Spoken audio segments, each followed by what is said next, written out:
I sacrificed my life to please everyone, until I heard, "This house isn't yours anymore." The phrase cut right through my heart. What they didn't know was that I'd do something that would change everything. But to understand how I got to that moment, let me tell you how it all began. You know that feeling when something's wrong, but you can't quite put your finger on exactly what. That's how I felt when I stepped out of the taxi in front of my daughter Anna's house, there in Boston. I'd traveled all the way from San Antonio, Texas, with my heart full of anticipation, that desire to hug my only daughter and ease the longing that ached in my chest. You know that feeling when something's wrong, but you can't quite put your finger on exactly what? That's how I felt when I stepped out of the taxi in front of my daughter Anna's house, there in Boston. I traveled all the way from San Antonio, Texas, with my heart full of anticipation, that desire to hug my only daughter and ease the longing that ached in my chest. It had been months since we'd seen each other in person, and I thought it'd be a nice surprise, you know, one of those visits that warms the heart.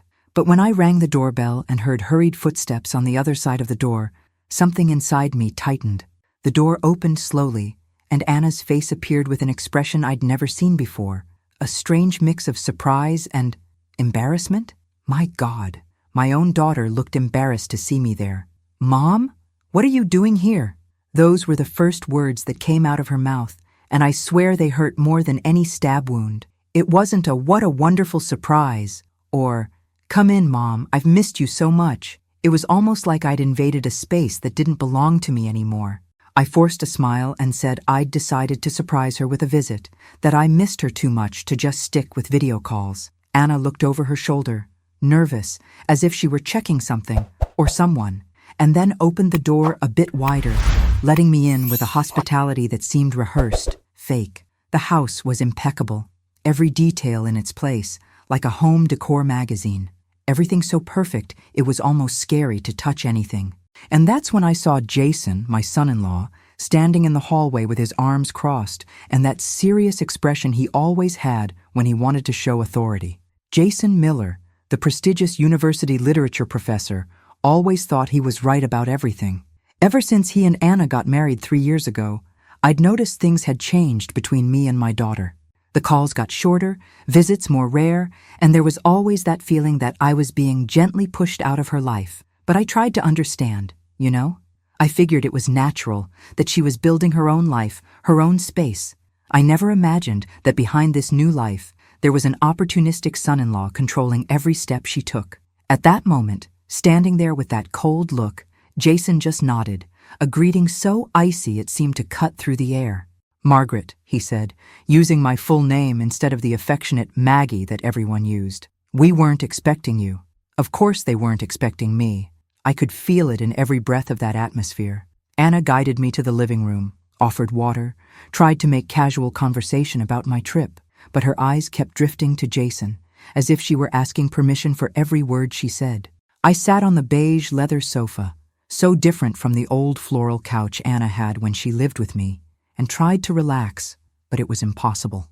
There were low whispers coming from the kitchen, where Jason and Anna had retreated, just for a minute. I could hear bits of phrases, muffled but tense voices. "You didn't tell me. She can't stay long.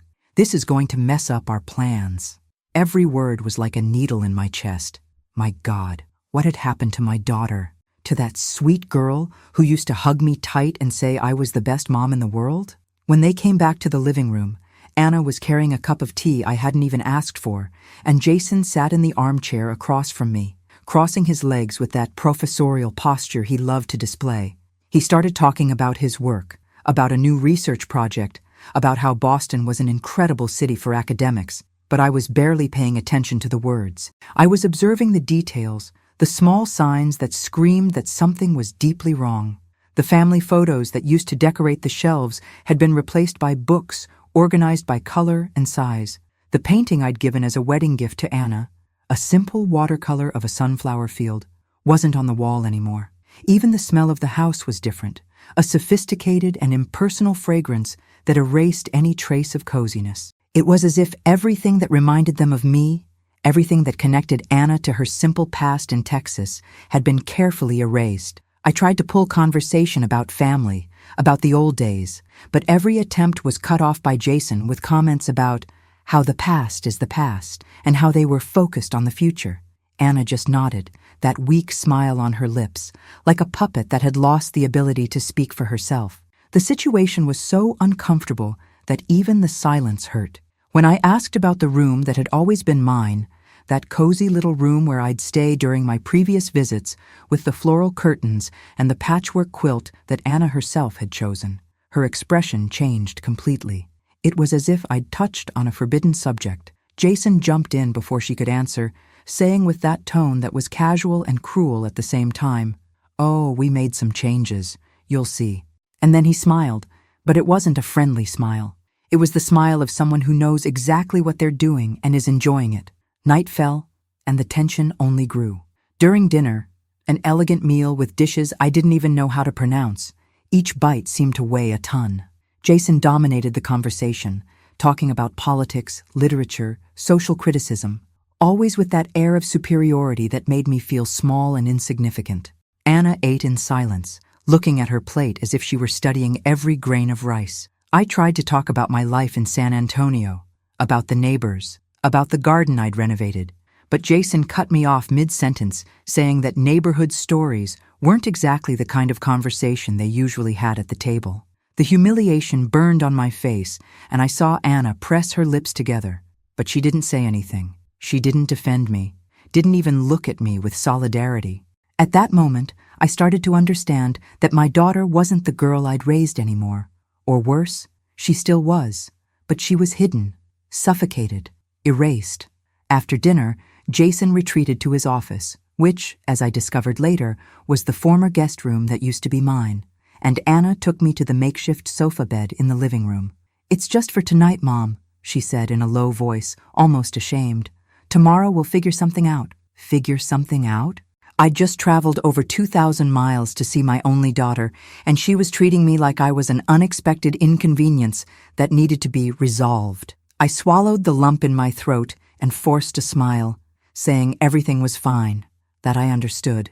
But inside, I was shattered, lying on that uncomfortable couch with the thin blanket that smelled of artificial lavender. I looked at the ceiling and wondered, how did I get to this point? How did I become a stranger in my own daughter's life? The hours passed slowly, and sleep wouldn't come. I heard muffled voices coming from Anna and Jason's room, whispered arguments that I couldn't completely decipher, but the tone was clear. They were arguing about me, about what to do with me, about how long I could stay. I closed my eyes tight, trying to push away the tears, but they insisted on escaping, wetting the hard pillow. This wasn't the reception I'd expected. This wasn't the daughter I knew. Something had changed drastically, and I needed to find out what. The feeling of rejection was devastating, but there was something deeper bothering me. Fear. Fear of what I'd discover if I stayed there a few more days. Fear that my daughter had turned into an ungrateful daughter who forgot where she came from and who had always been by her side. But I wasn't leaving. Not yet, because mothers don't give up, even when everything seems lost.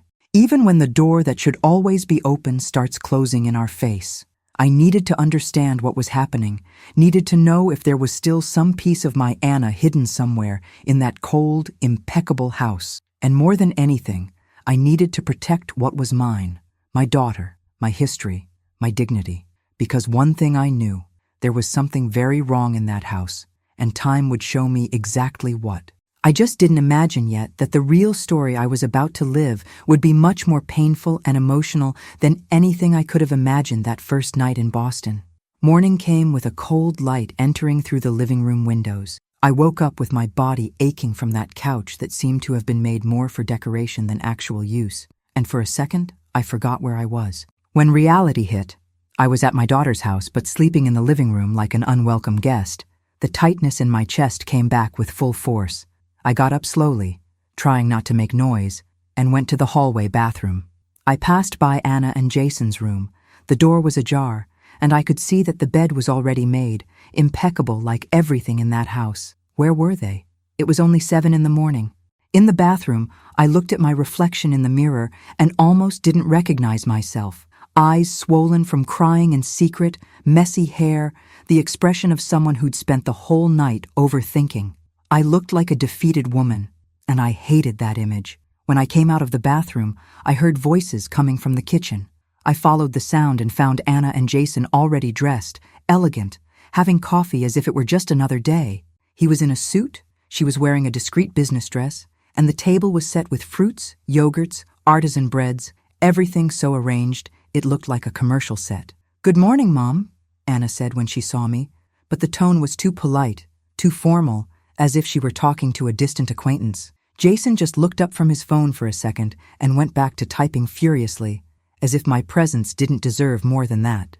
I sat at the table, accepted the coffee Anna offered me, and tried to start a normal conversation, but every word that came out of my mouth seemed to fall into a void. They responded with monosyllables, quick glances, disguised hurry. It was obvious I was disrupting their perfect routine. After coffee, Jason got up and announced he had meetings all day at the university. Before leaving, he looked at Anna with that expression I was starting to recognize. It was a silent order, a mute demand. "Don't forget what we talked about," he said, and Anna just nodded, tense. When the door closed behind him, the silence that remained in the kitchen was deafening. I looked at my daughter, hoping she'd finally relax, that she'd go back to being the Anna I knew, but she remained rigid, cleaning the table with mechanical movements, avoiding my gaze. "Anna, honey, we need to talk," I said, trying to be gentle. She stopped for a second, took a deep breath, and then said the phrase I'd been dreading to hear since I arrived. "Mom, I need to show you something." Her tone was grave, heavy, and my heart raced. She led me down the hallway, past the living room, up the stairs that led to the second floor of the house. Each step seemed to weigh more, and I felt my legs trembling without understanding exactly why. Anna stopped in front of a door I knew well, the door to the room that had always been mine during my visits, that cozy little room where I felt at home, where the walls had family photos, where the patchwork quilt made by my mother covered the bed. My heart tightened with the memory. Anna put her hand on the doorknob, hesitated for a second as if gathering courage, and then opened it. What I saw on the other side was like a punch to the stomach. The room didn't exist anymore. In its place was a sophisticated, modern office, all decorated in shades of gray and black, with shelves full of organized books, a varnished wooden desk, leather chair, designer lamp. Nothing, absolutely nothing that was mine, had survived. Where is everything?" My voice came out weak, trembling, and Anna couldn't look me in the eyes. She started explaining, stumbling over her words, saying that Jason needed a home office, that he works a lot, that the space was being wasted, that they didn't know when I'd come again. Each justification was like a stab wound. That room wasn't just a space. It was a symbol that I still had a place in my daughter's life. It was proof that no matter what happened, I'd always be welcome. And now? Now it had been transformed into Jason's professional sanctuary, as if my existence could be erased to make room for his ambitions. "Mom, we didn't know you were coming," Anna repeated, and I almost laughed at how absurd that sounded. Since when does a mother need to announce she's visiting her own daughter? I entered the office slowly, touching the shelves, the desk, trying to find any trace of what had been mine. Nothing. Even the floral curtains I'd sewn myself had been replaced by modern blinds. The patchwork quilt, that family heirloom that had been my mother's and that I'd left there with so much care, gone. "What happened to my things, Anna?" "The blanket, the photos, the curtains," I asked, and my voice finally failed, tears starting to escape. Anna swallowed hard, looked away, and mumbled something about having donated some things and stored others in the basement. Donated. Stored in the basement. As if they were worthless objects, without history, without meaning, as if I were easily disposable. The pain I felt at that moment wasn't just about losing material things, but about what that represented. I didn't have space there anymore. Not physically, not emotionally, not anywhere. Jason had done this. I knew it, could feel it. That opportunistic son-in-law had arrived, and little by little had been erasing my presence from Anna's life, replacing everything that was simple and true with this facade of empty sophistication. And worse, Anna had allowed it. My daughter, that girl I raised alone after her father died, that girl I fed, dressed, educated, loved with every fiber of my being, she'd stayed silent while my history was thrown away. "Honey, why didn't you tell me?" I asked, my voice breaking. "Why didn't you ask me first?" Anna finally looked at me, and I saw tears in her eyes too. But before she could answer, we heard the front door opening. Jason had come back. He climbed the stairs with firm steps, and when he appeared at the office door, he had that cold smile on his lips. "I see you found my office," he said, emphasizing the "my" as if marking territory. "This was my room, Jason," I said, trying to keep my voice steady. He shrugged, entering the office as if he were the absolute owner of everything. "Well, Margaret, things change. This house needed to evolve, and honestly, keeping a guest room that's used once a year doesn't make sense." He spoke with so much indifference, so much coldness, that I felt my blood boil. But what hurt most was seeing Anna beside him, silent, accepting every cruel word as if they were absolute truths. "Changes are necessary," Jason continued, sitting in the leather chair and spinning slightly, as if showing off a trophy. "We can't live in the past forever." Those words echoed in my head. Living in the past. Is that how he saw me? As an inconvenient remnant of a time he wanted to erase? I looked at Anna, silently begging for some defense, some word of support, but she just lowered her head. My daughter had become an ungrateful daughter, manipulated by this man who only thought about himself. I left that office with wobbly legs, going down the stairs while trying to control the tears. The whole house seemed smaller now, suffocating, as if the walls were closing in around me. I went to the living room and sat on the couch where I'd spent the night, hugging my knees, trying to process everything. How had it gotten to this point? How had I allowed my daughter to distance herself so much from me? I heard Anna's footsteps coming down the stairs, and she came to sit beside me, hesitant. "Mom, I'm sorry," she whispered, but the words sounded empty. Apologies didn't bring back my room, didn't bring back respect, didn't bring back the daughter I knew. I wanted to scream, wanted to shake her and ask when she'd lost the courage to fight for herself, but I couldn't. I just stayed there, feeling the weight of total humiliation fall on my shoulders like a cloak too heavy to carry. The house's routine continued throughout the day, and I found myself like a ghostly figure circulating through the rooms without real purpose. Jason dictated the rules, meal times, TV volume, even the topics that could or couldn't be discussed. Anna obeyed everything without question, like a puppet. Every gesture, every look, every word reinforced the same painful truth. I didn't belong in that world anymore. This wasn't my daughter's house anymore. It was Jason's kingdom, and I was just a temporary intruder who'd soon be sent back to where I came from. But something inside me started to stir, a spark, small but persistent. I wasn't going to accept this silently. I wasn't going to let this man completely erase my existence from Anna's life. This real story was just beginning, and I didn't know it yet, but the most painful changes were still to come. The following days were a kind of emotional limbo. I tried to find my space in that house, but it was like trying to fit a puzzle piece in the wrong place. It simply didn't work. Jason barely spoke to me, and when he did, it was always with that tone of superiority that made me feel smaller than I already felt. Anna continued that strange dance between trying to be hospitable and clearly wanting me to leave soon. The tension in the air was so dense you could cut it with a knife. It was on one of those nights during Friday dinner that everything fell apart for good. Jason had made a point of cooking, something that, according to him, was their Friday tradition. The table was set with expensive wine, sophisticated dishes, and that climate of false harmony that was already suffocating me. And it was in this apparently calm setting that he dropped the bomb that would change everything. "So, Margaret," Jason began, cutting the salmon on his plate with surgical precision, "Anna and I have been discussing our financial future." He didn't even look at me while speaking, as if he were commenting about the weather. My stomach contracted immediately. Something in the way he said that, the tone too casual, alerted me that what would follow wouldn't be good. Anna was especially quiet, moving food around without eating, eyes fixed on her plate.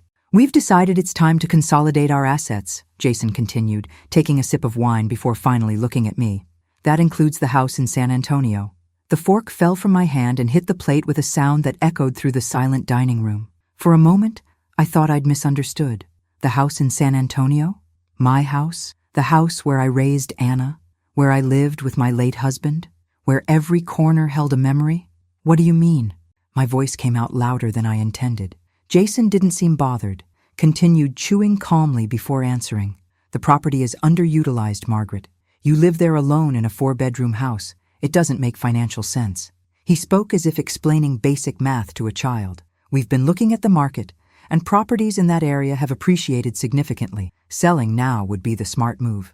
I looked at Anna, waiting, begging for her to say something, to tell me this was a misunderstanding, that she'd never agree to something like this. But she remained silent, eyes starting to turn red, hands trembling slightly as she held her water glass. "Anna?" I called, my voice now a whisper loaded with desperation. She finally looked at me, and I saw everything I needed to see: guilt, shame, and worst of all, resignation. My daughter knew about this. She knew and didn't tell me. "Mom, we were going to talk to you about it," she began, but Jason interrupted her. "We're talking now," he said, cutting. "The house is in all 3 of our names, but let's be realistic. Anna and I are the ones who would benefit most from the sale. You could use your share to move into something smaller, more manageable, maybe one of those senior communities." Senior communities. He said this so naturally, as if he were doing a favor, as if offering me something wonderful. But all I heard was, "You're old, you're a burden, you need to get out of the way." Anger started rising up my throat, hot and suffocating. "That house is my home, Jason," I said, trying to maintain some control. "My husband and I bought it. We raised Anna there. Every brick, every corner of that place has our history. You can't just decide to sell it." He put his fork and knife on his plate, wiped his mouth with the napkin, and looked at me with that expression of forced patience that teachers use with problem students. "Margaret, you're being emotional and that's understandable, but we need to think practically." He leaned back in his chair, crossing his arms. "That house is an asset, not a museum for your memories. Anna has a right to her inheritance, and frankly, keeping all that value locked in a property you can barely maintain isn't fair to her." Barely maintain? How dare he? I took care of that house with all the love in the world, every garden, every paint job, every repair. And now this opportunistic son-in-law was insinuating I was incapable, that I was negligent. "I never said I wanted to sell," I responded, my voice trembling with anger. "And you need my permission." "My name is on that deed too." Jason smiled, but it wasn't a friendly smile. It was the smile of someone who already has all the cards up their sleeve. "Actually, with 2 out of 3 owners in agreement, we can move forward. It's just a matter of paperwork." My blood froze. I looked at Anna, who now had tears silently rolling down her face, but she didn't say anything. She didn't defend me. She didn't say, "No, Jason, that house is important to my mother." Nothing. My daughter's silence hurt more than all of Jason's cruel words combined. Because words can be forgotten, but the silence of someone you love is deafening, permanent, devastating. I got up from the table, legs wobbly, the world spinning around me. "You can't do this," I said, but my voice came out weak, defeated. "Watch me," Jason responded, going back to eating as if he hadn't just destroyed my life. I left the dining room stumbling, went up the stairs, avoiding looking at the office that used to be my room, and locked myself in the bathroom. I sat on the cold shower floor, hugging my knees, and finally let the tears fall freely. How had it gotten to this point? How had my daughter become so submissive to this man? And more importantly, how was I going to fight against this? That house was more than bricks and cement. It was my history, my identity, my last piece of dignity. And Jason was trying to rip it from me as if it were nothing. I stayed there for I don't know how long, until I heard a soft knock on the door. "Mom?" It was Anna, her voice low, hesitant. I didn't respond. I had no words. "Mom, please, let me explain." Explain? What was there to explain? That she'd chosen her husband over her mother? That she'd decided money was more important than memories? That I, the elderly mother who sacrificed everything for her, was now just an obstacle in the couple's financial plans? "Please just open the door," Anna insisted, and I could hear she was crying too. Part of me wanted to open it, hug her, say everything was okay, but it wasn't. Nothing was okay. I finally got up, opened the door, and found my daughter with a red face, destroyed. But before she could speak, I said, "How could you, Anna? How could you let him do this?" She sobbed, trying to touch my arm, but I pulled away. "It's not what you think, Mom. He controls everything. But I didn't want to hear it. At that moment, the pain was too great. I spent that night on the living room couch again, but this time I didn't even try to sleep. I stayed looking at the ceiling, processing everything. Jason had spoken with such certainty about selling the house, had mentioned paperwork, had insinuated he'd already consulted lawyers. He'd planned this, probably for months. And Anna, my daughter, had known and didn't warn me. She'd let me travel to Boston, happy and hopeful, only to be ambushed with this news. The betrayal cut deep, deeper than any physical wound could cut. I thought about all the years I spent working hard, doing 2 jobs to give Anna a good life after her father died. I thought about all the nights I gave up sleep to take care of her when she was sick. I thought about every sacrifice, every choice I made putting her first. And now I was treated like a nuisance, a disposable piece that needed to be removed so they could move forward with their perfect, sophisticated lives. The next morning, Jason left early, didn't even bother to greet me. Anna came to the living room bringing coffee, but I refused. I didn't want anything from that house, nothing that came from her hands at that moment. "Mom, we need to talk," she said, sitting on the edge of the couch. "About what, Anna? About how you're selling my house without my permission? About how you let your husband treat me like trash? About how you became an ungrateful daughter who forgot everything I did for you?" The words came out hard, cutting, and I saw Anna recoil as if she'd been slapped, but she needed to hear it, needed to understand the dimension of what was happening. "He's not selling it behind your back," she tried to argue, voice trembling. "He just thinks—" "I don't care what he thinks," I exploded, getting up from the couch. "That's my house, Anna, mine. And if you had any respect left for me, you would have told him that." She started crying, covering her face with her hands, but I couldn't feel sorry. Not at that moment. The wound was too open, bleeding too much. I grabbed my phone and decided I needed to go back to San Antonio immediately. I needed to see my house, needed to make sure it was still there, still mine. While looking for plane tickets, Anna just stood there, watching, crying silently. "Don't go like this, Mom. Please," she begged. But I'd already made up my mind. I couldn't stay one more second in that house where every breath reminded me I wasn't welcome. I booked a flight for late afternoon, packed my suitcase in 10 minutes, and when I was about to call an Uber, Jason arrived. He saw the suitcase by the door and smiled, that satisfied smile of someone who got exactly what they wanted. "Leaving so soon?" he asked with false concern. I stared at him, and for the first time since I arrived, I didn't look away. "This isn't over, Jason," I said, low but firm. "That house is mine, and you're going to find out that elderly mothers can be stronger than they seem." He laughed, but I saw something pass through his eyes, a quick flash of uncertainty. And it was that flash that gave me the first spark of hope in this emotional story that was just beginning. I didn't leave. I know it seems contradictory after everything that happened, but something inside me refused to let Jason win that easily. I canceled the flight at the last minute, took a deep breath, and decided to stay a few more days. I needed to understand the extent of what was happening, needed to see with my own eyes how far this man's manipulation of my daughter went. Anna was surprised when she saw me unpack my suitcase, but she also seemed relieved, as if part of her still wanted me to stay, still wanted things to go back to normal. Jason, on the other hand, didn't hide his irritation. When he got home from work and saw me still there, his expression hardened, but he didn't say anything. He just exchanged a meaningful look with Anna, one of those that speaks louder than 1,000 words. That night was tense. Dinner passed in sepulchral silence, and I slept on the couch again, feeling the weight of every disapproving look Jason threw my way. On Saturday morning, Jason announced they'd have important people visiting on Sunday. University colleagues, he explained, renowned professors, people from his academic circle. It was going to be an elegant brunch, a networking opportunity, and everything needed to be perfect. Anna went into immediate preparation mode, cleaning the house that was already impeccable, planning the menu, choosing the right dishes. I offered help, but Jason was quick to refuse. "We have a specific vision for this event, Margaret. It's better if you just relax." The way he said relax sounded more like stay out of the way. I swallowed the offense and tried to keep myself busy, but the feeling of being a burden, a nuisance in that house, only grew. During all the preparation, Jason made a point of giving orders, of controlling every detail, and Anna obeyed everything without question.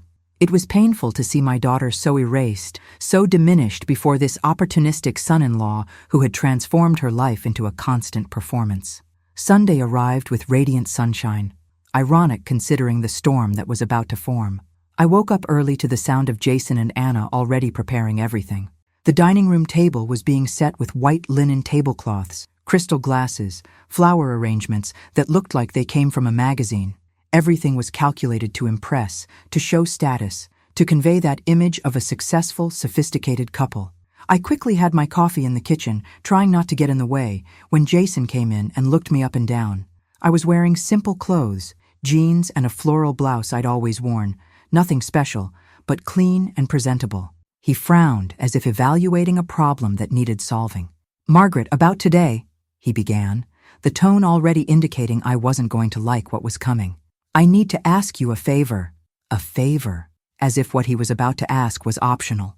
"Our guests are very particular," Jason continued, leaning on the kitchen counter with that professorial posture I already hated. "They're used to a certain environment, a certain aesthetic. I think it would be best if you stayed in your room, well, the living room, during the brunch, you know, to avoid any awkwardness." I stared at him for a few seconds, trying to process what I'd just heard. Was he asking me to hide? To stay locked in the living room while they received guests, as if I were something shameful that needed to be kept out of sight? "Are you serious?" I asked, my voice trembling between disbelief and anger. Jason sighed, as if dealing with a stubborn child. "Look, I'm not trying to be rude. It's just that your style doesn't really match the vibe we're going for. These people are academics, they're refined, and I'm just a simple old woman from Texas who doesn't fit in your perfect little world." I completed the sentence for him, the words coming out bitter. He didn't deny it, just shrugged, as if I'd finally understood the obvious. Anna appeared in the kitchen doorway at that moment, must have heard part of the conversation. "Jason, maybe we can—" She tried to say something, but he cut her off with a sharp look. "Anna, we talked about this. Today is important for my career. Let's not make it complicated." And she, once again, lowered her head and agreed. That was like a punch to the stomach. My own daughter was letting this man treat me like an inconvenient object, like something that needed to be hidden so as not to ruin their perfect image. The humiliation burned in my throat. But what could I do? Argue? Cause a scene? That would only give Jason more ammunition to paint me as the problematic, dramatic mother-in-law. So I did what any elderly mother would do when completely disrespected in her own daughter's house. I swallowed my pride, nodded, and said I'd stay in the living room. The expression of relief on Jason's face made me want to throw up. The guests started arriving around 11 in the morning. I was in the living room, with the door slightly open, and could hear the animated voices, the elegant laughter, the clinking of glasses. Jason was in his element, being the perfect host, telling intelligent anecdotes, making everyone laugh. Anna circulated with trays of canapes, always smiling, always attentive, like the model wife he'd molded. And me? I was there, hidden, forbidden to move around the very house where I was staying, as if my presence would contaminate their sophisticated environment. The total humiliation I felt at that moment was indescribable. It wasn't just about being excluded from a social event.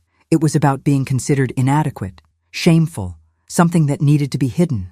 I sat there on the couch, hearing fragments of conversations about contemporary literature, academic politics, international travel, and feeling smaller and smaller, more invisible, more disposable.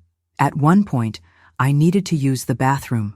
I tried to leave the living room discreetly, but the hallway leading to the bathroom passed right by the dining room where everyone was gathered.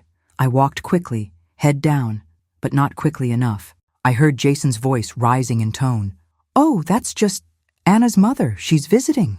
The way he said Anna's mother, with that dismissive tone, as if I were a distant relative who showed up uninvited, made me stop in the hallway.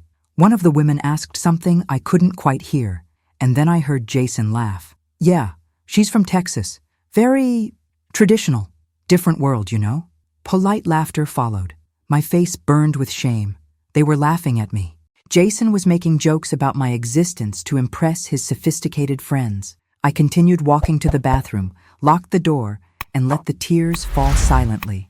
I was the joke, the obstacle, the inconvenience. When I went back to the living room, trying to be even more discreet, I passed by the dining room door and unintentionally our eyes met, mine and Jason's. He was in the middle of a story, wine glass in hand, surrounded by attentive people, and when he saw me, something changed in his expression.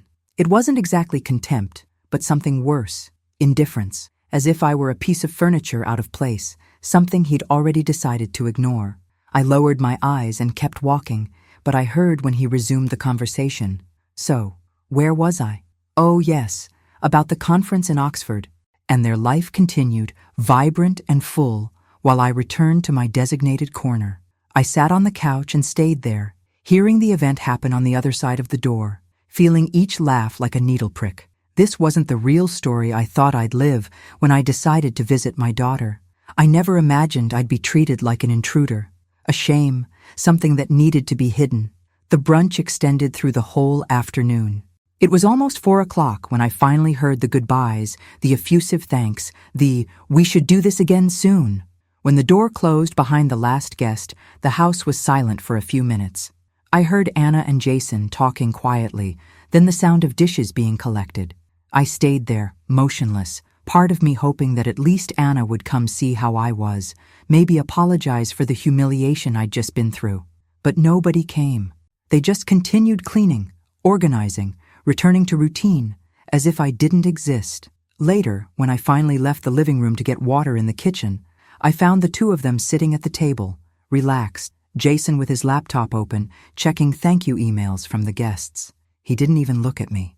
Anna gave a weak, exhausted smile and murmured, "The event went well." I didn't respond. What response could I give? Good, that the event went well while I was treated like trash under the rug? That night, lying on the couch that had become my prison, I finally understood the dimension of what was happening. Jason wasn't just an opportunistic son-in-law. He was a calculating manipulator who was systematically erasing me from my daughter's life. First it was the room, eliminating my physical space. Then it was the house in Texas, trying to take away my financial and emotional security. And now it was my dignity, treating me like something shameful that needed to be hidden. Each blow was strategic, each humiliation carefully planned to break me, to make me give up and leave on my own. And worst of all was that Anna was letting it happen. My daughter, whom I raised to be strong and independent, had become an ungrateful daughter who chose to protect her husband's ego instead of her own mother's dignity. The pain of that realization was physical, a pain that squeezed my chest and made me question everything I thought I knew about motherhood, about love, about family. But something inside me was also changing. The humiliation was transforming into determination. This emotional story was far from over, and Jason was about to discover he'd completely underestimated the wrong woman. Monday morning dawned heavy, loaded with a tension that seemed to have permanently installed itself in that house. Jason left early as always, but before leaving, he passed by the living room where I was having coffee and dropped a comment that sounded more like an order. "Anna has a lot to do today. Try not to distract her." He didn't wait for my response, simply grabbed his briefcase and left, leaving the poison of those words spreading through the air. Anna appeared a few minutes later, still in pajamas, with deep, dark circles and an expression of exhaustion that went far beyond physical tiredness. She served herself coffee with trembling hands and sat at the kitchen table, distant, lost in thought. I looked at my daughter and barely recognized her. Where was that vibrant girl who dreamed of being a veterinarian? That young woman full of her own opinions who used to debate politics with me at the dinner table? What had happened to Anna? Or better, what had Jason done to her? "Honey, we need to talk. Really talk," I said, breaking the silence. Anna raised her eyes, and for a moment I saw a flash of something, maybe fear, maybe relief, before she looked at the door, as if Jason could appear at any moment. "Mom, I don't know if," she began, but I interrupted her. "He's not here. It's just you and me, like in the old days." I mentioned the old days on purpose, trying to reach some part of her that still remembered when we were close, when she told me everything, when I was her confidant and not this stranger who needed to be kept at a distance. Anna bit her lower lip, that nervous gesture she'd had since childhood, and I saw her defenses start to crack. "I'm so tired, Mom," she whispered, her voice breaking. "I'm so tired of pretending that everything is fine." And then, like a dam that finally gives way, she started crying. I got up and went to her, pulling a chair to sit by her side. I held her hands. When was the last time I'd done that? And let her cry, deep sobs that came from a place of accumulated pain. When she could finally speak, the words came out rushed, as if she'd waited too long to say them. He controls everything, Mom. Every single thing. Anna wiped her face with the back of her hand, breathing deeply to calm down. Our bank accounts, credit cards, investments, I don't even have access to most of them. He says it's because he's better with money, because I'm too emotional to make financial decisions. With each word, my heart sank deeper. Jason had isolated my daughter financially, one of the classic tactics of abuse that I'd seen on TV programs, but never imagined would happen in my own family. And I believed him, Anna continued, her voice full of shame. I believed that I wasn't smart enough, that I needed him to take care of everything. Oh, baby. I tried to say something, but she shook her head, needed to continue, needed to get out everything that had been stuck for so long. The house in San Antonio, she said, and my whole body stiffened. I didn't want to sell it, Mom. I swear I didn't. But he kept saying that we needed the money, that it was selfish of me to keep a property just for sentimental reasons, that you would understand because you love me and want what's best for us. Jason had used my love for Anna against me.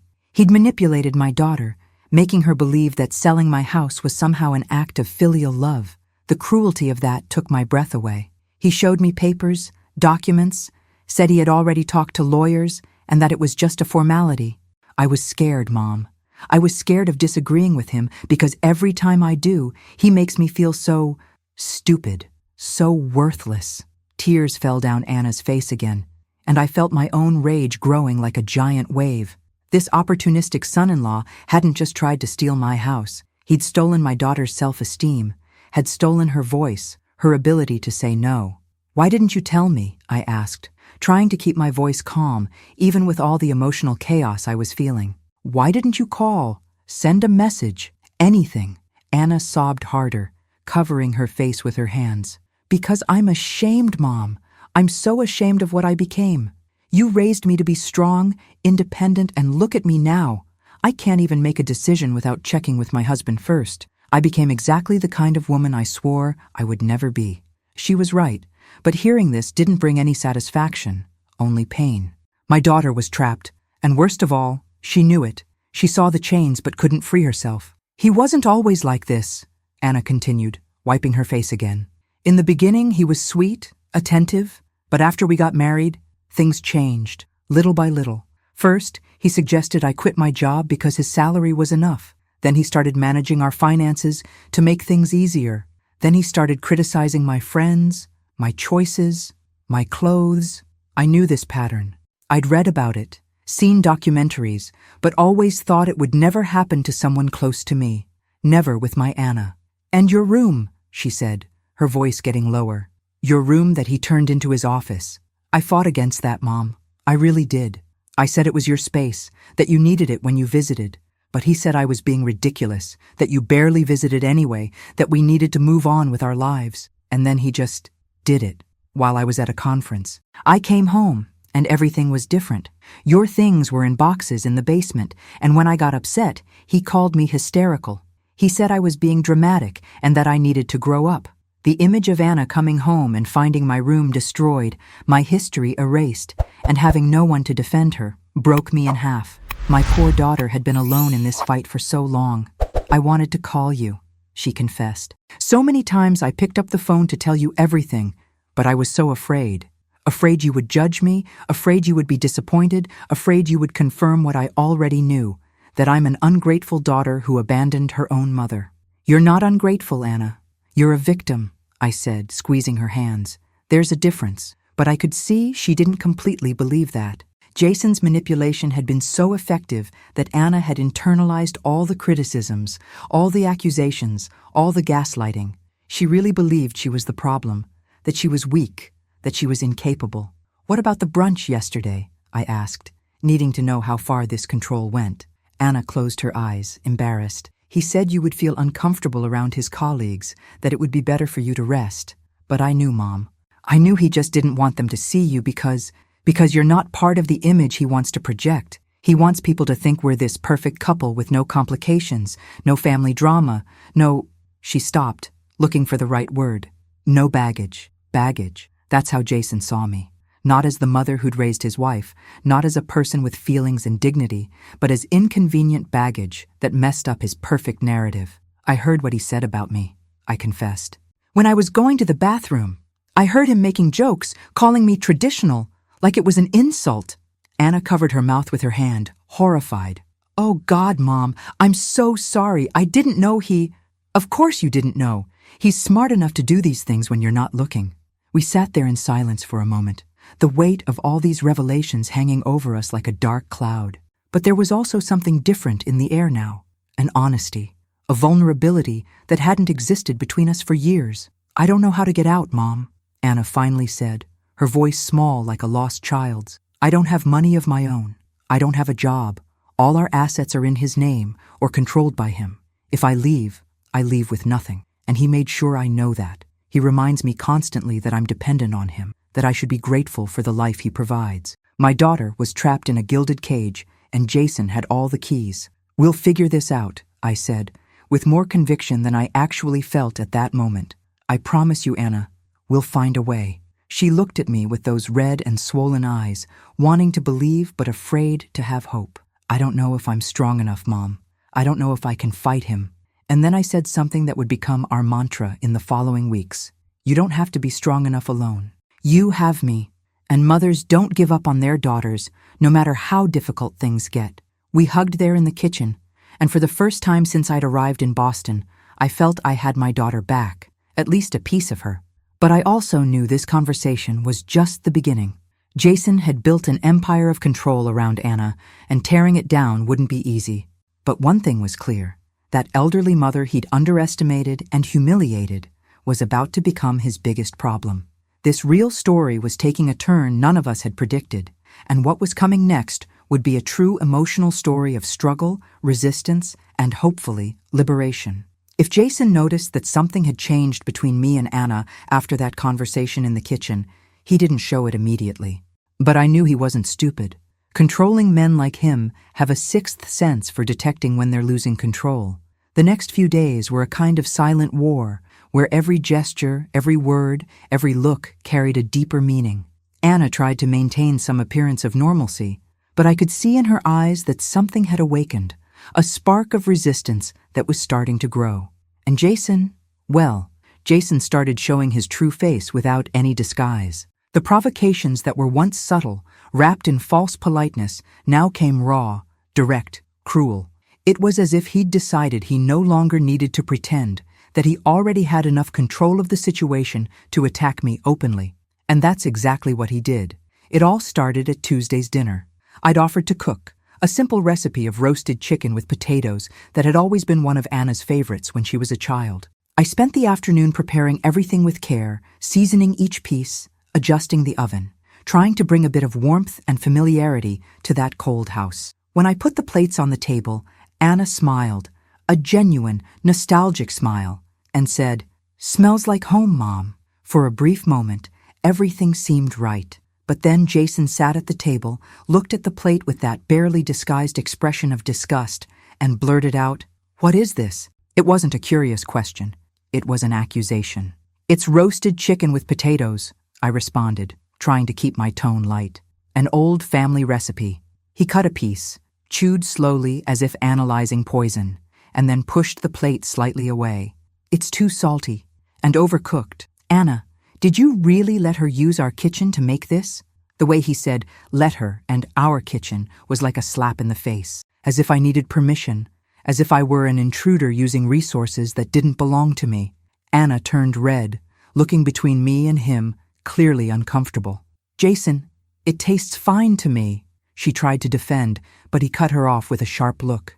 "Your palate isn't exactly refined, Anna. You grew up eating this kind of comfort food." The way he said comfort food made it sound like something disgusting, something shameful. I felt the anger rising, but bit my tongue. I wasn't going to give him the satisfaction of seeing me lose control. I continued eating my plate in silence, each forkful weighing a ton, while Jason ordered Japanese food delivery on his phone. The humiliation was palpable, suffocating. He'd rejected my food, not because it was bad, but because it was mine, because it came from me, because it represented everything he was trying to erase from Anna's life. In the following days, Jason intensified the attacks.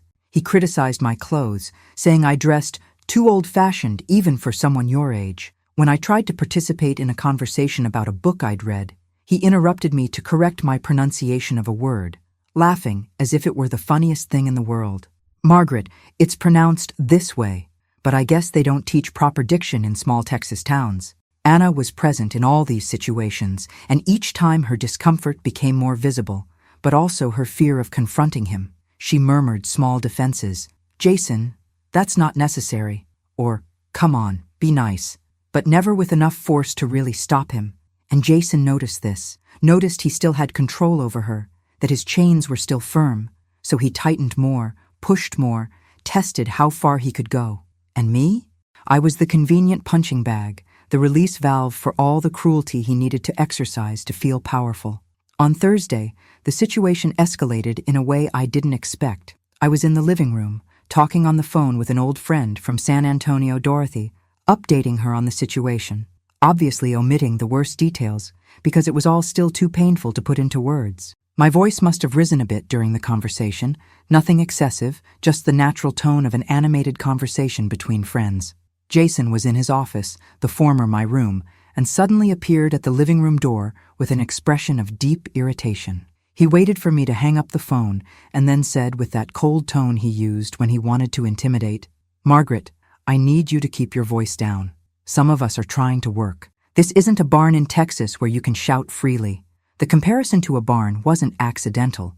It was deliberately offensive, calculated to make me feel inferior, rustic, out of place. I stared at him, feeling my patience reaching its limit. I wasn't shouting, Jason. I was having a normal conversation. He smiled that cold smile. "Your normal is disruptive. Please, adjust." But the real blow came on Saturday morning. I'd woken up early, as always, and was organizing my suitcase, not to leave for good, but to organize my things that were scattered around the living room. Jason came down the stairs, still in his robe, saw me with the open suitcase, and something changed in his expression. He went back upstairs, stayed there for a few minutes, and then came down carrying my larger suitcase, the one I'd left in the hall closet, and placed it by the front door with a loud thud. I looked at him, initially not understanding what that meant. "What are you doing?" I asked. Jason crossed his arms, leaned against the doorframe, and said with a terrifying calm, "I think it's time we had an honest conversation, Margaret. You've been here for over a week now. This visit has gone on long enough." My blood froze. He was kicking me out, literally putting my suitcase at the door as if I were an unwanted guest at a hotel. "You can't just kick me out," I said, my voice trembling between anger and shock. "This is my daughter's house too." Jason laughed, but there was no humor in that sound. "Actually, the house is primarily in my name. Anna is a co-owner, but I'm the main deed holder. And as the main deed holder, I have the right to determine who stays and who goes. And honestly, Margaret, you've overstayed your welcome." Every word was a stab. Anna appeared at the top of the stairs at that moment, still in pajamas, eyes wide with terror seeing the scene. "Jason, what are you doing?" She ran down, standing between us. "What do you mean you're asking her to leave?" Jason maintained that calm, controlled expression, as if explaining something obvious. "Anna, sweetheart, we talked about this. Your mother's presence is affecting our dynamic as a couple. She needs to go back to Texas. It's better for everyone." He talked about me as if I weren't there, as if I were a logistical problem being solved, not a person with feelings. "We did not talk about this," Anna exclaimed, her voice rising for the first time since I'd arrived. "You can't just throw my mother out." Jason's expression hardened, the mask of calm starting to crack. "Lower your voice, Anna. We're not going to have this conversation like this." But Anna didn't lower her voice. For the first time, I saw my daughter confronting her husband, and it was simultaneously proud and terrifying. "No, you don't get to tell me to lower my voice in my own house. She's my mother, Jason, the only family I have." He took a step toward her, and instinctively I placed myself between them. Jason stopped, looking at us with that cold anger that was scarier than any shouting. "This is exactly what I'm talking about," he said, his voice low but loaded with venom. "She's turning you against me, filling your head with ideas, making you question our relationship. Can't you see what she's doing, Anna? She's manipulating you. The audacity of calling me manipulative while he was the true manipulator was breathtaking. The only one manipulating anyone here is you. I finally exploded, tired of staying quiet, tired of swallowing humiliation after humiliation. You isolated my daughter, took control of her finances, erased her identity, and now you're trying to erase me too. But I have news for you, Jason. It's not going to work. He looked at me with pure hatred now, the mask completely fallen. Get out of my house, old woman. You don't belong here. You never did. Old woman. He said this with so much contempt, it was as if he'd spit on me.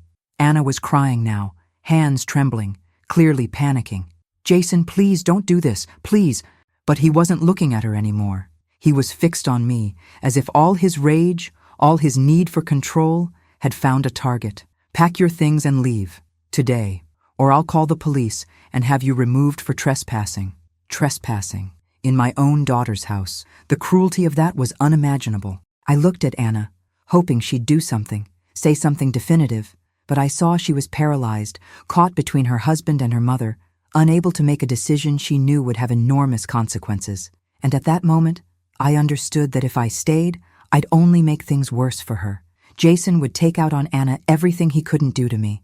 So I took a deep breath, swallowed my pride once more, and said, "Fine, I'll leave." The expression of victory on Jason's face made me want to throw up. Anna ran to me, hugging me tight, crying on my shoulder. "Mom, I'm so sorry. I'm so sorry," she repeated like a mantra. I held her, kissed the top of her head, and whispered, "This isn't over, baby. I promise you, this isn't over." And it was true. As I packed my things, called an Uber, and prepared to leave that house that had become my personal hell, something inside me was changing. The humiliation was transforming into determination. The pain was transforming into anger. Not destructive anger, but that productive anger that moves mountains. Jason had completely underestimated me. That elderly mother he'd thrown out like trash was about to become his worst nightmare. Because this emotional story still had many chapters, and the next one would be written with my ink, on my terms. The Uber ride to the airport was a blur of tears and contained rage. The driver, a kind gentleman about 50 years old, tried to make conversation at first, but when he noticed my emotional state, he respectfully stayed silent. I looked out the window, seeing Boston pass by like a sad movie, and wondered how I'd gotten to this point. Kicked out of my own daughter's house by an opportunistic son-in-law who turned my Anna into a shadow of what she used to be. Every block we passed was like another layer of defeat settling on my shoulders. But underneath the sadness, something stronger was growing. A fierce determination, a refusal to accept that this was my story. Jason had won this battle, but the war was far from over. At the airport, I bought the first available ticket to San Antonio. The flight would leave in 4 hours, enough time to sit in a crummy cafeteria and try to process everything that had happened in the last week. I grabbed my phone and saw several messages from Anna. "Mom, I'm so sorry. Please forgive me. I didn't know he would do that. I love you." Each message was a stab to the heart, because I knew she really was sorry, but regret didn't change the fact that she'd stayed on his side. I only responded, "I love you too, baby. We'll talk when I get home." I didn't have energy for anything else. I also had a message from Dorothy, my friend from San Antonio, asking how the visit was going. I laughed bitterly. How was the visit? Disastrous, humiliating, revealing truths I'd rather not know. But I didn't respond. Some things are too heavy to put in text. I sat there, drinking bad coffee and eating a muffin that tasted like cardboard, watching happy families passing through the airport, couples saying goodbye, children running excitedly for vacation. And there I was, an elderly mother being expelled from her own daughter's life, going home defeated and alone. The flight was long and torturous. I sat by a window, put on headphones without even playing music, just to avoid conversations, and stayed looking at the infinite sky outside. My mind wouldn't stop replaying every moment of the last week. The tense arrival, the room transformed into an office, the announcement about selling the house, the humiliation at the brunch, the revealing conversation with Anna, and finally, Jason's brutal expulsion. Each memory hurt in a different way, but they all pointed to the same conclusion. I'd lost my daughter. Not physically, she was still alive, but the Anna I knew, the girl I'd raised, had been replaced by a scared and controlled version I barely recognized. And the blame for that had a name and surname: Jason Miller. That man had entered my daughter's life as a charming and sophisticated professor, and had revealed himself to be a cruel manipulator who used education and social position as weapons. The anger burned in my chest, but along with it came a feeling of helplessness. What could I do? How to fight against someone who had so much control? When the plane landed in San Antonio, it was already night. I took a taxi home, and during the whole ride I was mentally preparing for the reality of returning to my empty little house. But when the taxi turned onto my street, something was wrong. There was a strange car parked in front of the house and lights on in the living room. Lights I was sure I'd turned off before traveling. My heart raced. "Can you wait here for a moment?" I asked the driver, who nodded. I got out of the car slowly, the suitcase rolling noisily on the silent sidewalk, and approached the house. The front door was ajar. Had someone broken in? I entered cautiously, turning on the hallway light, and what I saw made me stop midway. The house was different. Furniture out of place, drawers open, papers scattered everywhere. It didn't look like a common invasion. It looked like someone was looking for something specific. Or worse, it looked like someone was taking inventory. I walked through the house in shock, each room revealing more disorder, more violation. On the kitchen table, I found a stack of documents I hadn't left there.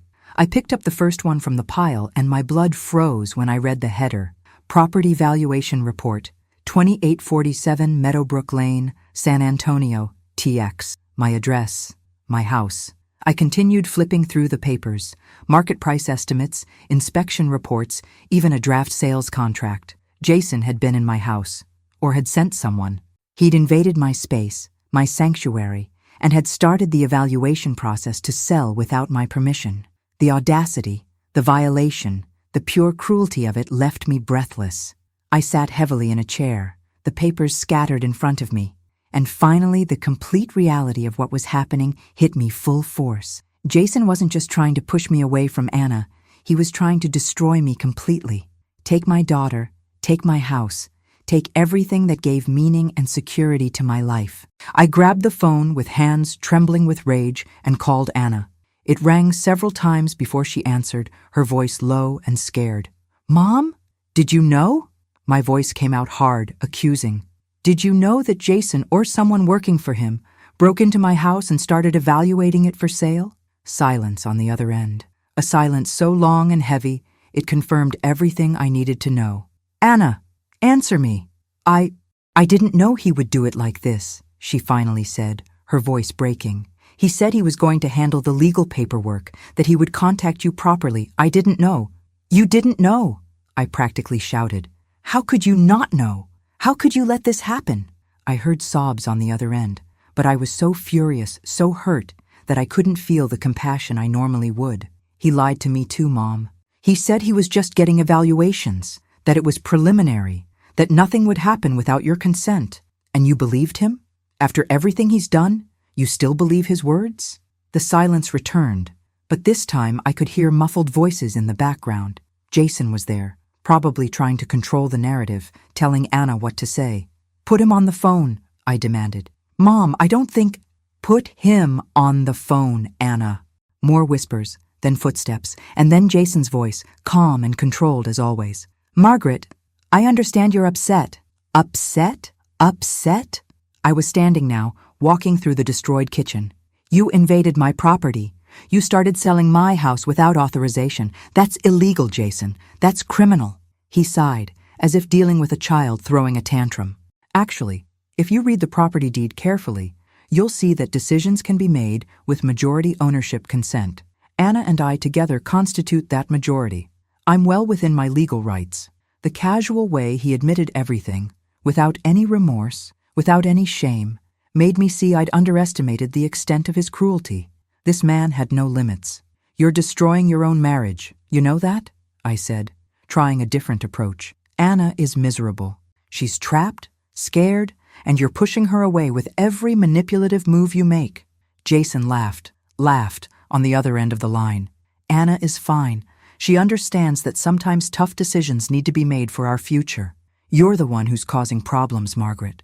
You're the one who came here stirring drama, trying to turn my wife against me. But it didn't work, did it? She's still here, with me, where she belongs." The possessiveness in the way he said, "my wife," and "where she belongs," was sick. "And now," he continued, his tone getting colder, "you're back where you belong, alone in Texas, in a house that will soon be sold, with nothing and no one. Because that's what happens to people who try to interfere in things that don't concern them." Every word was pure poison. "This isn't over," I said, my voice low but loaded with promise. "Oh, but it is," Jason responded. "It really is. Goodbye, Margaret." And he hung up. I stood there, holding the phone, trembling with a combination of rage, fear, and determination. I looked around my violated house, saw the documents scattered, saw my life being dismantled by a man I'd welcomed with open arms into the family, and something inside me broke, but not in the way Jason expected. It didn't break, leaving me defeated. It broke, freeing me from any hesitation, any doubt, any guilt I might still be feeling. This opportunistic son-in-law had crossed a line he shouldn't have crossed. He'd turned this into war, and war he was going to get.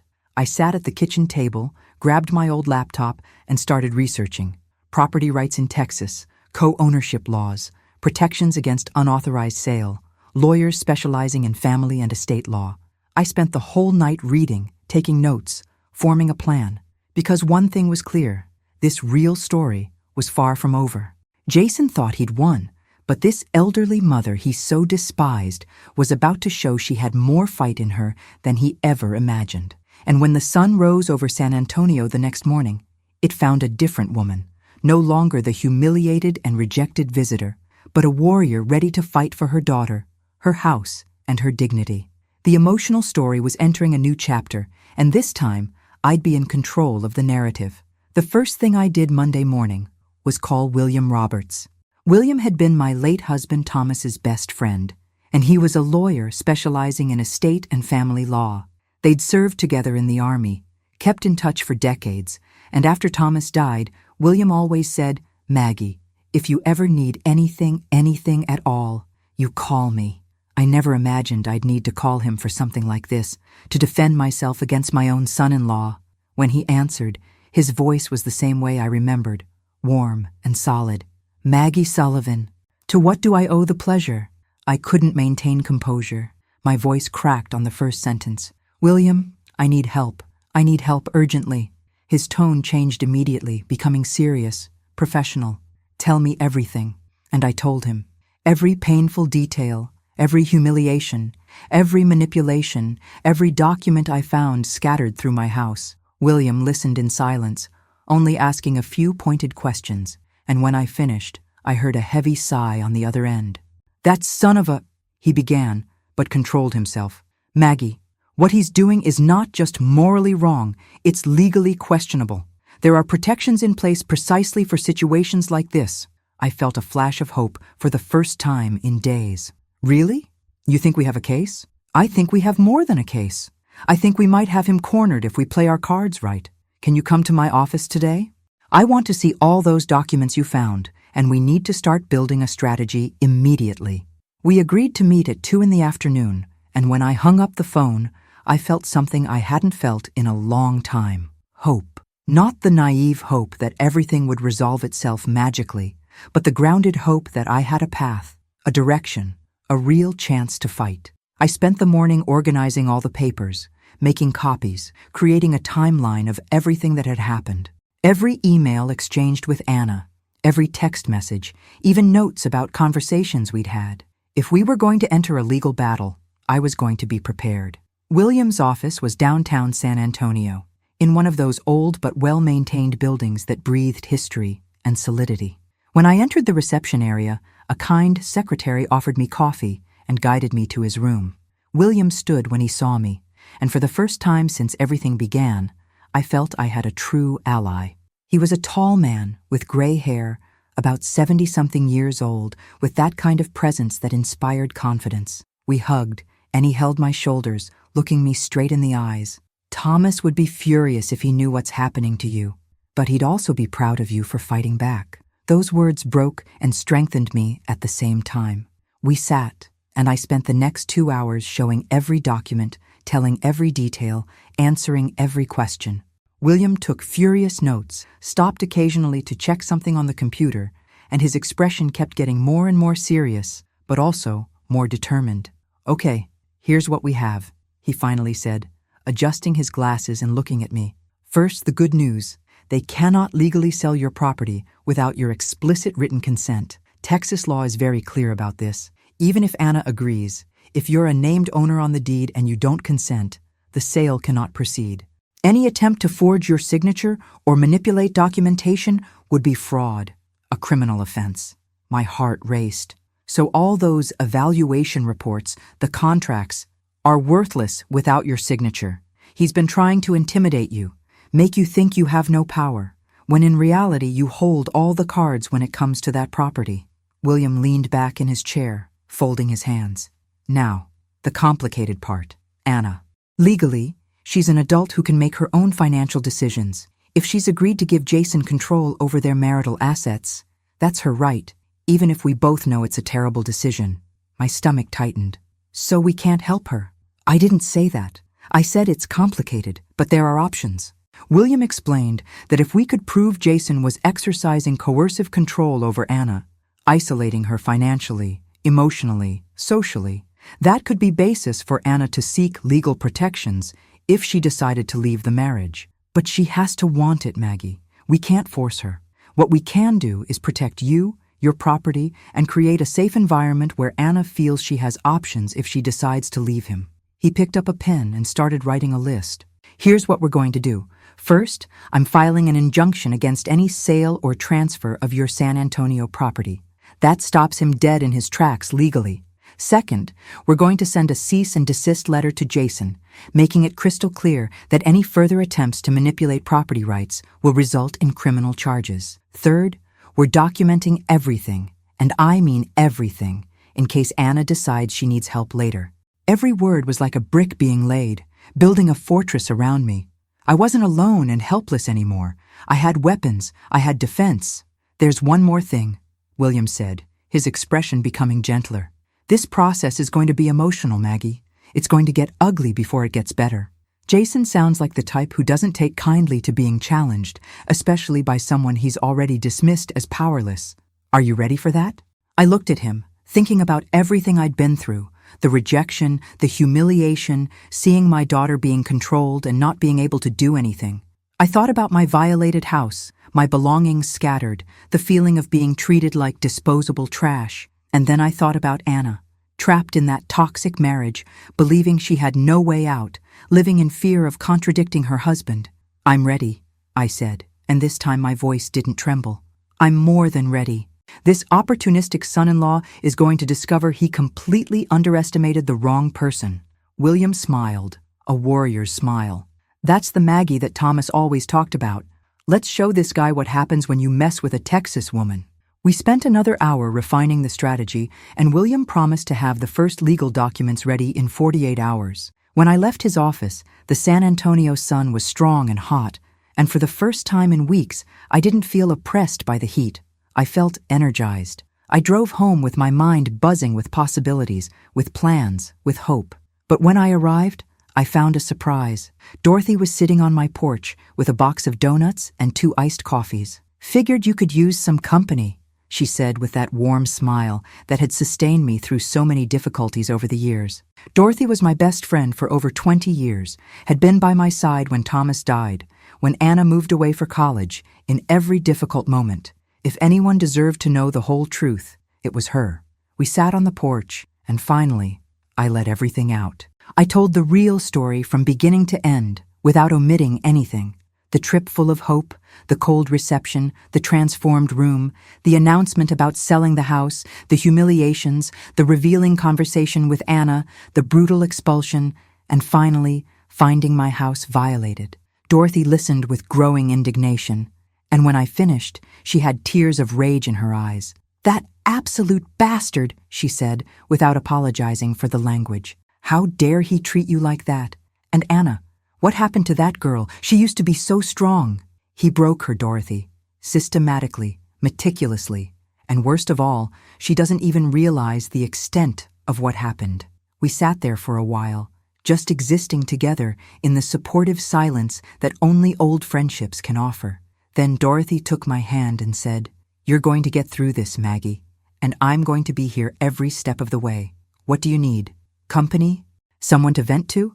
Help reorganizing the house? You name it." Having that support, that certainty that I wasn't completely alone, was like a balm on open wounds. "Right now," I said, "I just need to remember who I am, because for a moment there in Boston, I almost forgot." Dorothy smiled and stood up, pulling my hand. "Then let's start right now. Come on." She dragged me inside the house, and we started reorganizing everything that Jason, or whoever he sent, had turned upside down. But instead of just putting things back in their places, Dorothy suggested, "Let's make this place yours again. Let's redecorate, renovate, refresh. That son of a bitch wanted to turn this into property, into a financial asset. Let's remind him it's a home, your home." And that's exactly what we did. We spent the next few days painting walls, buying new plants for the garden, reorganizing furniture, hanging old photos I'd hidden away years ago. With each change, I felt a piece of myself returning, the Maggie who existed before all this pain, but also a new Maggie, stronger, more determined, more aware of her own worth. This emotional story was transforming me in ways I never expected, and for the first time, instead of feeling like a victim, I started feeling like a survivor. And survivors don't just resist, they flourish. 2 weeks later, William called me with news. "We're ready, Maggie. I've scheduled a formal meeting at my office. Jason, Anna, you, me, and a notary public. I sent them the official summons this morning." My stomach knotted. The idea of seeing Jason again, of being in the same room as him, filled me with a mixture of dread and anticipation. "When?" My voice came out weaker than I intended. "Next Friday, 10 in the morning. I made it clear in the summons that attendance is mandatory and that failure to appear could result in legal consequences. He'll be there, Maggie." Men like him don't skip opportunities to try to intimidate people in person. William was right, of course. Jason was exactly the type of man who would show up, confident he could manipulate the situation in his favor, use his education and eloquence to make me look irrational. But this time would be different. This time, I had preparation, had evidence, had the law on my side. "What about Anna?" I asked, my voice breaking a little. "Will she come?" The summons was sent to both. "She has to come. It's her property, too." The days until the meeting passed in a strange fog of nervousness and preparation. William and I met several times to review every document, every argument, every possible counter-argument Jason might present. He had me simulate interrogations, preparing me to stay calm even if Jason tried to provoke me. "He's going to try to make you lose your composure," William warned me. "He's going to use your emotions against you, paint you as an irrational, hysterical elderly mother. Don't give him that satisfaction. Stick to facts, keep your voice steady, and let me handle the legal arguments." I practiced in front of the mirror, rehearsed responses, took deep breaths 1,000 times. Dorothy came every night to keep me company, helping me maintain sanity while anxiety tried to consume me. "You've got this," she repeated like a mantra. That man is about to discover what happens when you push a mother too far. The night before the meeting, I could barely sleep. I stayed looking at the ceiling, imagining 1,000 scenarios, 1,000 possibilities of how everything could go well or terribly wrong. When Friday morning arrived, I dressed carefully. I chose a simple but elegant outfit, black dress pants and a navy blue blouse, nothing extravagant, but presentable and dignified. I looked at my reflection in the mirror and barely recognized the woman looking back. The last few weeks had changed me. There was a hardness in my eyes that didn't exist before, a determination in my posture that came from having been broken and choosing to rebuild. "Okay, Maggie," I said to my reflection. "It's time." I drove to William's office with hands firm on the wheel, despite my heart beating wildly. I arrived 15 minutes early, as William had instructed. He greeted me at reception, gave a firm handshake, and whispered, "Remember everything we practiced. You're not alone in there." The secretary guided us to a large conference room with a long mahogany table and leather chairs. I sat next to William, organizing the documents in front of me, trying to control my breathing. At 10 o'clock sharp, the door opened. Jason entered first, dressed in an impeccable suit, hair perfectly groomed, that expression of superiority I'd learned to hate. He didn't even look at me, just greeted William with a nod and sat on the other side of the table, opening his own document folder with calculated movements. My heart sank when I realized Anna wasn't with him. Had she not come? Had he prevented her from coming? But then, almost a minute later, she appeared at the door. My God, she looked different, thinner, deep dark circles, clothes that seemed too big on her body. When our eyes met, I saw so much pain, so much shame, so much confusion that I needed all my strength not to get up and hug her. Anna sat next to Jason, but kept some distance, hands clasped in her lap, looking at the table. The notary public, a middle-aged man with glasses, sat at the head of the table and formally announced the beginning of the meeting. William began, his voice professional but loaded with authority. We're here today to address serious legal concerns regarding the property located at 2847 Meadowbrook Lane, San Antonio, Texas. Mrs. Margaret Sullivan, Mr. Jason Miller, and Ms. Anna Sullivan are all named owners of this property. It has come to our attention that Mr. Miller has initiated sale proceedings without the explicit consent of all parties involved. Jason leaned back in his chair, that arrogant smile on his lips. With all due respect, Mr. Roberts, as I explained to Margaret, the property ownership structure allows for majority decision-making. Anna and I constitute that majority. William didn't waver. Actually, Mr. Miller, you're incorrect. Texas Property Code Section 501 clearly states that in cases of joint tenancy, all owners must consent to any sale or transfer of property. There is no majority rule exception when it comes to real estate owned by multiple parties as joint tenants. I could see Jason's mask falter for a fraction of a second. He didn't expect William to be so prepared, so informed. Furthermore, William continued, spreading documents on the table, we have evidence that you or representatives acting on your behalf entered Mrs. Sullivan's property without permission and conducted unauthorized evaluations. Jason recovered his composure quickly. Those evaluations were preliminary research, nothing more. Anna has every right to explore her options regarding property she partially owns. William smiled, but it wasn't a friendly smile. Except that Anna didn't authorize those evaluations, did she? Anna, did you personally request property valuations for your mother's home? All eyes turned to Anna, who seemed to shrink in her chair. She looked quickly at Jason, as if seeking permission to speak, and that simple gesture said everything. William saw it too. Ms. Sullivan, I need you to answer for the record.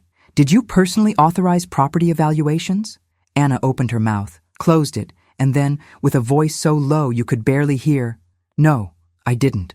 Jason turned to her, eyes sharp. Anna, we discussed this. We agreed. No. Anna interrupted him, her voice getting a bit stronger. You decided. You told me it was happening. I never agreed to anything. It was the first time I saw her contradict him publicly, and I could see the rage flashing in Jason's eyes, barely contained by the presence of others in the room. Let's be very clear about what's happening here, William said, taking complete control of the room. Mr. Miller, you have systematically attempted to manipulate property rights, isolate your wife from her family, and control assets that don't belong solely to you. This isn't just bad behavior. It's legally actionable. He pushed a stack of documents across the table. This is a cease and desist order, filed and approved by a judge this morning.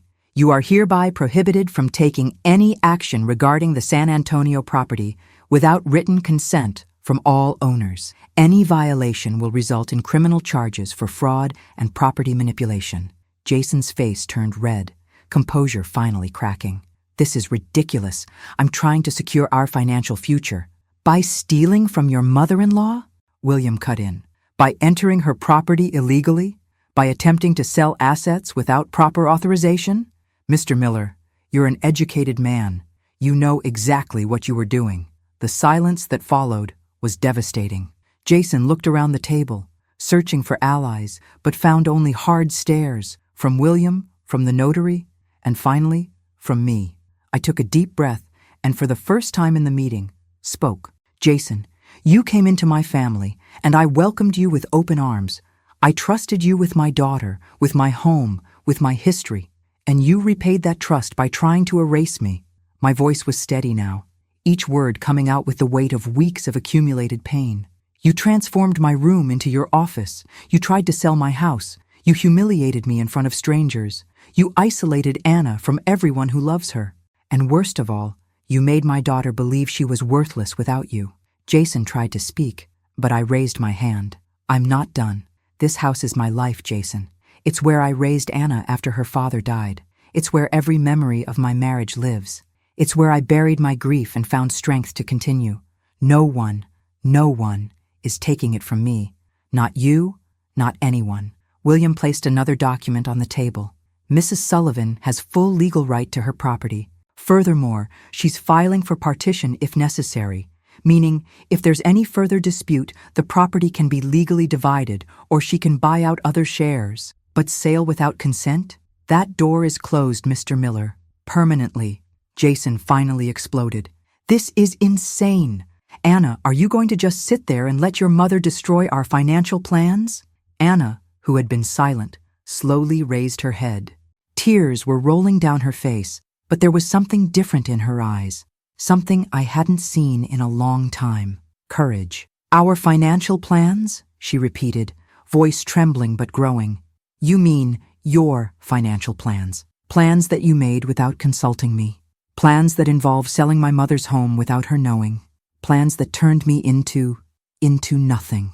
Jason tried to grab her hand, but Anna pulled away. "Don't touch me." The firmness in those 3 words echoed through the room.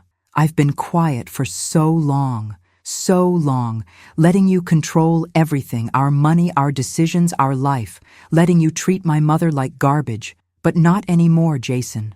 Not anymore." Jason looked at her with a mixture of shock and rage. "You're making a mistake. You need me, Anna. Without me, you have nothing." And that's when I saw it, the exact moment my daughter finally woke up. "No," she said, standing from her chair. "Without you, I have everything. I have my dignity.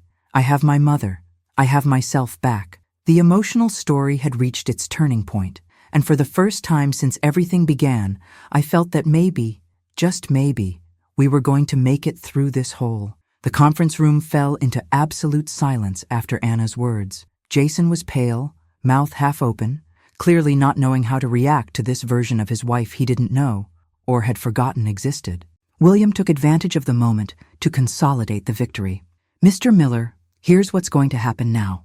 Mrs. Sullivan maintains total control over the San Antonio property. Any future attempt to sell it, transfer it, or in any way interfere with her rights will be treated as a crime. Is that clear?" Jason didn't respond immediately, his jaw working as if grinding unspoken words. Finally, he nodded stiffly, grabbed his documents with tense hands, and stood up. But before leaving, he looked at Anna with that look I'd seen before, the look of someone trying to regain control through intimidation. "Anna, you're coming home with me. Now." It wasn't a request, it was an order. The kind of order he'd given 1,000 times before, and that Anna had always obeyed. But not this time. "No," Anna said, still standing, hands trembling but voice firm. "I'm not going anywhere with you. Not now." Jason took a step toward her, and instinctively I stood up, placing myself between them. William also stood, his physical presence imposing. "Mr. Miller, I suggest you leave. Now." Jason looked at us, me, Anna, William, and something in his expression changed. Maybe he realized he'd truly lost, that the empire of control he'd built was crumbling. Or maybe he just decided it wasn't worth fighting a battle he couldn't win in front of witnesses and a notary. "Fine," he said, the word coming out like poison. "Stay here with your mother. See if she can give you the life I gave you. See how long it lasts before you beg me to come back." And with that, he left, slamming the door hard enough to make the pictures on the walls shake. The silence that remained was dense, heavy, but also had something liberating about it, as if a gigantic weight had just been removed from the room. Anna collapsed in the chair, covering her face with her hands, and the sobs finally came, deep, painful, cathartic. I ran to her, kneeling by her side, hugging her while she cried on my shoulder like she hadn't since childhood. "It's okay, baby. It's okay," I repeated, stroking her hair, letting my own tears fall. "You were so brave, so strong." William discreetly left the room with the notary, giving us privacy. But before closing the door, he gave me a nod of encouragement. We stayed there for I don't know how long, mother and daughter, reconnecting through pain and relief. When Anna could finally speak, her voice was hoarse. "I'm so sorry, Mom, for everything, for letting him treat you like that, for not defending you, for becoming this ungrateful daughter who forgot about you." I held her face in my hands, forcing her to look at me. "You're not ungrateful, Anna. You were trapped. There's a huge difference." But I saw in her eyes it would take time for her to truly believe that. In the following days, I helped Anna organize her life. William recommended a divorce attorney, and we started the legal separation process. It wouldn't be easy. Jason did have control over most of the couple's assets, and untangling everything would take considerable time and legal effort, but Anna was determined. "I don't care if I take nothing from the marriage," she said one night, while we sat in my living room in San Antonio drinking tea. "I just want out. I just want my life back." She'd moved into my house temporarily, sleeping in the guest room I'd prepared with so much care. Seeing my daughter there, safe, starting to breathe again, was worth more than any property or money. Dorothy came to visit regularly, bringing food, offering support, being the honorary aunt Anna always needed. "Your mother is a warrior," Dorothy told Anna one afternoon, "and you inherited that strength. You just needed to remember it was there." Anna smiled, a small smile, still fragile, but genuine. It was progress. William managed to negotiate a temporary agreement where Jason agreed not to contest the initial separation if Anna didn't seek alimony immediately. It was a strategic bargain. Jason wanting to save his professional reputation, avoid a scandalous divorce that could affect his position at the university. Anna accepted, not because she needed his approval, but because she wanted freedom more than revenge. "Revenge keeps you tied to the past," she told me. "I want to move forward." I was proud of her wisdom, even coming from so much pain. Meanwhile, I was also making my own changes. I completely renovated the house, not just repairing what had been violated, but transforming it into something new. I painted the walls in vibrant colors, bought new but comfortable furniture, redesigned the garden with flowers I'd always wanted to plant but never had time for. Each change was a declaration. This house was mine, my history, my sanctuary, and nobody was going to take that from me. The real story had been painful, but it was teaching me that sometimes we need to be broken to discover how strong we are. Anna started looking for work, something Jason had discouraged for years. With her biology degree and previous experience in veterinary clinics, she got a position at a local animal hospital. It didn't pay as much as she used to earn, but the expression on her face when she came back from her first day of work was priceless. "I forgot how good it feels," she said, eyes shining.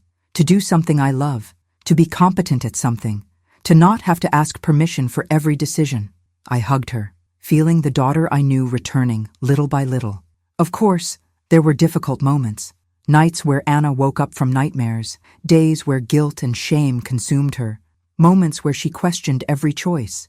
"Could I have left earlier?" she asked once, sitting on the porch watching the sunset. "Did I waste years of my life?" I held her hand.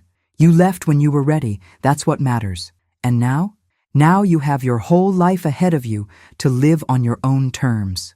William became not just our lawyer, but a family friend. He came to dinner regularly, telling stories about Thomas that made Anna laugh and cry at the same time. Memories of a father she barely remembered, but who was present in every fiber of her being. "Your father would be so proud," William said one night. "Of both of you. Maggie, for fighting for what's right, and Anna, for having the courage to start over." Those words warmed my heart in a way I didn't expect. I realized I wasn't just saving my house or my daughter. I was saving myself. For decades, I'd defined myself by the roles I played: wife, mother, caregiver, always putting others first, always sacrificing, always molding myself to others' needs. But this experience, this emotional and painful story, had forced me to remember that I was also a complete person, with rights, with a voice, with intrinsic value. I didn't need Jason's approval or any man's. I didn't need to be just Anna's mother. I was Maggie Sullivan, and that was enough. 6 months after the meeting at William's office, the divorce was finalized. Jason didn't show up at the final hearing, sent his lawyer to represent him. Anna signed the papers with steady hands, and when we left the courthouse, she took a deep breath, the kind of breath of someone who just emerged from underwater after being submerged for too long. "It's over," she said, more to herself than to me. "Really over." We celebrated discreetly that night.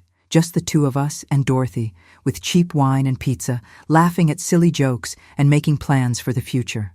Anna had decided to stay in San Antonio, at least for now. Boston was never really home, she admitted. Home is here, with you. Those words filled me with a quiet happiness, not because I needed my daughter to stay with me to feel validated, but because she'd chosen this freely, not out of obligation, not out of guilt, but because she genuinely wanted to. That was the difference between Jason's control and family love, choice versus coercion. Anna eventually rented a small apartment downtown, starting her truly independent life for the first time in years. I helped her decorate, but left all the decisions to her. Colors, furniture, style. It's your space, I said, your sanctuary. Make it the way you want. And she did. She created a space that was colorful, eclectic, full of plants and photos and things that made her happy, with no trace of the minimalist, controlled aesthetic Jason had imposed. She visited me regularly, and I visited her, but we maintained our separate, healthy lives. I learned that loving someone doesn't mean possessing them or needing them constantly. It means being there when they need you, celebrating their victories, supporting them in their falls, but also letting them fly. And Anna was flying, cautiously at first, but every day with more confidence. She started therapy, something she initially resisted, but that ended up being transformative. I'm learning it wasn't my fault, she told me once. That abuse isn't always physical, that I deserve better. Each revelation was a small but significant victory. As for me, I was also flying in my own way. I went back to doing things I'd abandoned years ago, painting classes, volunteering at the local animal shelter. I even started a small community garden in the neighborhood. I reconnected with old friends, made new friendships, lived. And you know what? I wasn't just surviving. I was thriving. There were difficult days, of course. Days where the pain of everything that had happened came back like a wave. Days where I wondered if I could have done something different, saved Anna earlier, avoided all that pain. But William always reminded me, you did what you could with what you knew at the time. And when you knew better, you did better. That simple wisdom carried me through the darkest moments. The story had been brutal, but it had taught me lessons that no book could teach about resilience, about self-love, about the strength that exists in choosing dignity when it would be easier to give up. And while sitting on my renovated porch, watching the Texas sun set in shades of orange and pink, I whispered the words that became my mantra. I lost a lot, but I found myself again. And this time, the woman I found was stronger, wiser, more complete than ever. And that's how my story transformed, from despair to strength, from humiliation to recovered dignity. I discovered it's never too late to fight for what's yours, to defend those you love, and especially to remember your own worth. That elderly mother Jason, despised and tried to erase, turned out to be stronger than he ever imagined. And my daughter? She found the courage that was always there, just needed to be reminded it existed. Today, when I look back, I see that I lost a lot on this journey.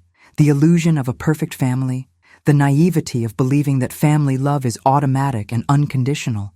But I gained something infinitely more valuable. My strength, my voice, my house, and above all, my daughter back. Not the controlled and erased daughter Jason had molded, but the true Anna, free, brave. And that's priceless. And you? Have you been through something similar? Have you ever felt invisible in the life of someone you love? Have you ever had to fight for what was rightfully yours? What would you do if you were in my place, if an opportunistic son-in-law tried to steal not just your house, but your dignity and your daughter? Tell me in the comments, because each real story like this reminds us we're not alone in these battles. If this story touched your heart, if you identified with the pain, with the struggle, or with the victory at the end, subscribe to the channel and hit the bell so you don't miss other emotional stories that bring life lessons and make us reflect on our own choices and relationships. Because sometimes the most powerful stories are those that show us it's never too late to start over, never too late to say no, and never too late to find the strength that was always inside us. Until the next story,